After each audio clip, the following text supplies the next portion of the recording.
Hello guys, welcome back to our channel না আমার channel guys, only mine. তো দিদি আজকে এখানে গেস্ট অ্যাপিয়ারেন্স দিয়েছিল কারণ আমরা আইসক্রিম আনতে যাচ্ছিলাম। তারপর আইসক্রিমের দোকানে গিয়ে আজকে একটা নতুন আইসক্রিম দেখলাম, যেটা নাকি লটারি আইসক্রিম, তাই তো? কিন্তু আমি প্রথমে ভেবেছিলাম আমার বোন লটারি পাবে না। হ্যাঁ, কিন্তু তারপরে আমি পেয়ে গেছি। আমি খুব এক্সাইটেড ছিলাম ব্যাপারটা দেখে, যে ওয়াও, কিছু তো পেলাম লাইফে।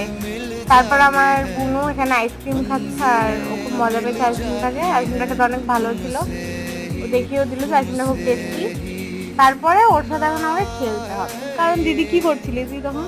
আমি একটু কাজ করছিলাম, ভিডিও এডিটিং করছিলাম। ও ভিডিও এডিটিং করছিল, তার জন্য আমি গুড়ির সাথে খেলছিলাম। তারপরে ওর খিদে পেয়ে গেছে, মানে দিদির খিদে পেয়ে গেছে। ও আমাকে দিয়ে কাজ করাতে বলিস না, তোরই খিদে পেয়েছিল। তারপরে কেমন হয়েছিল বল? দারুণ। আজকের ভিডিও কে অবধি একদম